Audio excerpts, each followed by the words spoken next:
Welcome to the Wise Guides. I'm Evie. I'm your host, and I'm also a first-gen professional with over a decade of experience in corporate HR. I'm here to provide you with practical guides on how to increase your wealth and your happiness at work.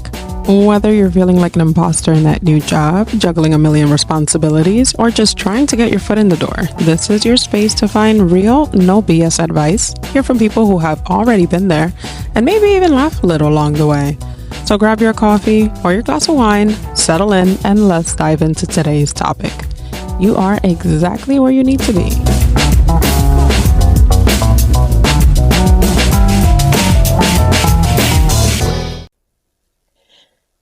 Today, we're diving in to the final episode of our 4-part series on personal branding at work. And I have to say that this series is really one of my favorites. I really love this topic because what drives your career. In this final part, we're going to be talking about something that's often overlooked, but really critical to start building a lasting brand. And that's how do you actually make your brand stick? This episode is for you if you've started doing the work to define your brand and building your reputation. It's for you if you've made some strides, but you're not sure on how to keep the momentum going. And it's for you if you want to be known in ways that actually opens doors, not just gets polite nods and recognition in meetings. So today we're going to walk through how to make your personal brand memorable and consistent, how to embed your brand in day-to-day moments that actually matter, and how to future-proof your brand as you grow and evolve in your career. So let's get started with this question. Why does making your brand stick even matter? Here's the truth. Most people don't spend time thinking about you. I know, that sucks. But it's true. People are busy. They are managing their own deliverables, their goals, their own team drama, and endless meetings, as well as their personal lives. Your brand only sticks if it shows up consistently and if it becomes associated with specific results, feelings, or strengths. Let me give you an example. You know how everyday workplaces has one person that says, if you want it done right, go to this person. Or the person that you think of when there is chaos and you need calm. Or the person that you think of when they don't just talk the talk, but they actually take actions and they make things happen. That's not accidental. That's somebody whose brand has actually stuck because it shows up clearly, consistently, and through multiple channels. So the question here is, how do you make that happen for yourself? Let's be honest. Staying consistent with your personal brand can be really hard. Number one is life gets busy. You're dealing with deliverables, deadlines, family obligations, and self-doubt. Your brand is the last thing on your mind when your inbox is full and you're running just on caffeine. Number two, you start strong, but then it quietly fades. Maybe you took initiative for a few weeks, posted a few times on LinkedIn, showed up in meetings, but then it stopped. The momentum got lost. Number three, you evolve, but your brand doesn't. Maybe you've grown, taken on new projects, developed new skills. But the way people see you is still stuck in the past. They're seeing you as assistant mode you, not as the person who is a strategic leader in the making. This is why making your brand stick isn't just about being consistent. It's about being intentional and evolving. Here are some strategies that can help you with your personal brand to ensure that it sticks in the long term. Number one is creating brand touchpoints. Your brand needs to show up across different spaces.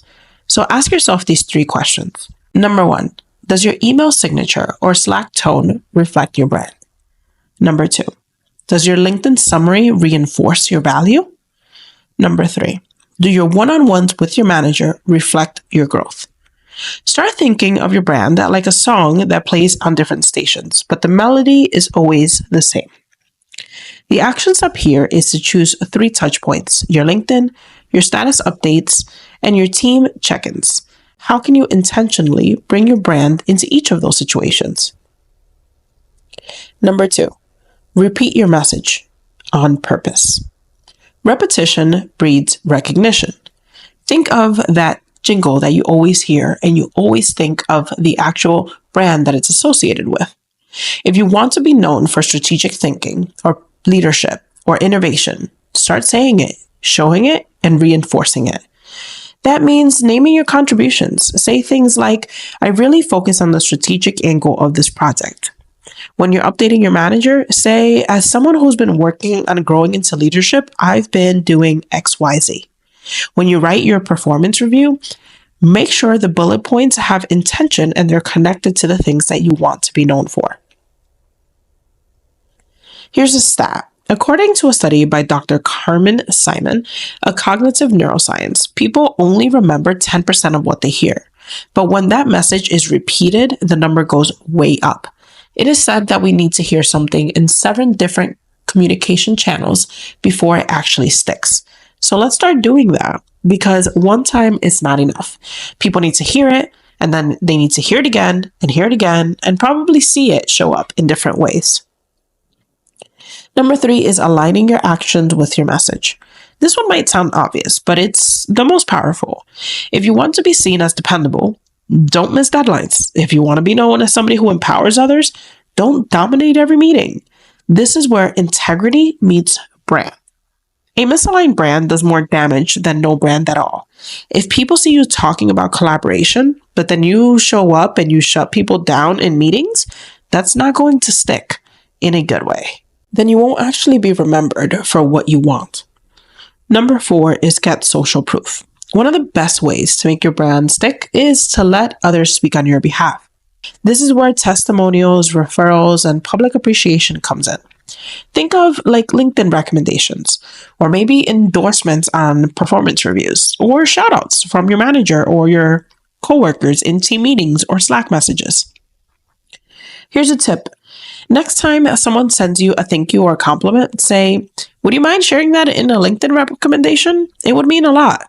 People are often happy to do it. They just need the prompt. Or just do it for somebody else, and they will see that it's actually something that you would appreciate as well, and they will return the favor. Number 5, build a brand ritual.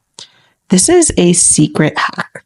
To stay consistent, build one small habit per week that reinforces your brand. Maybe every Friday, you write a LinkedIn post about something you learned that week. Every Monday, you update your manager with a thoughtful note. Once a month, you reach out to someone new in your network. Create a habit that reinforces your brand message.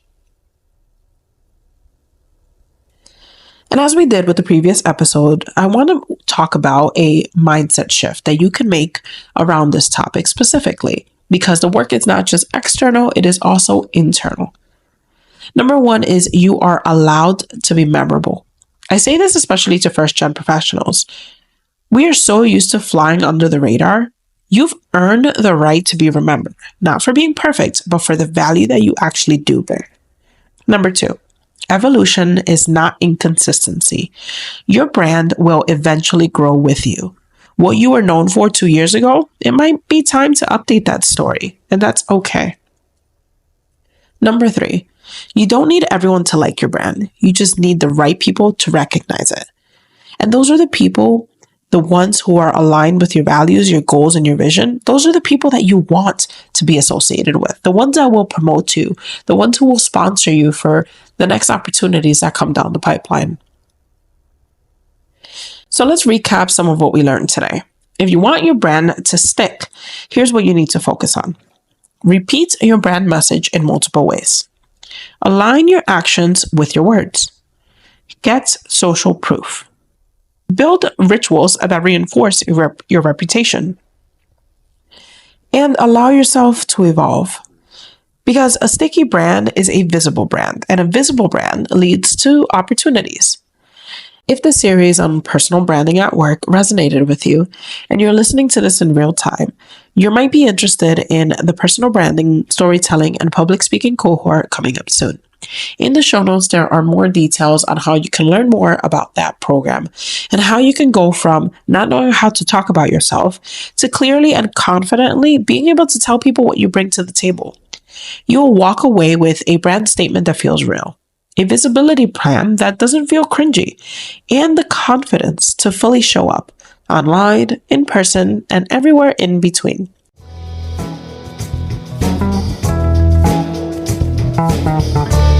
And just like that, you've received your dose of work wisdom.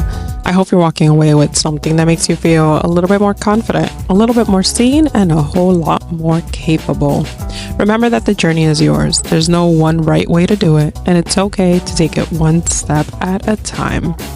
If today's topic hit home for you and you're thinking you can use a little extra support, I'd love to chat one-on-one. Head over to the show notes so you can figure out how to book some time with me. And if you enjoyed hanging out with me, make sure to hit the subscribe button so you don't miss any future episodes. And if you're feeling a little generous, please leave a quick review. It can help more people like us find the show. Plus, I'd love to hear what you think. Let's keep the conversation going. Follow me on Instagram at WorkWiseGuide.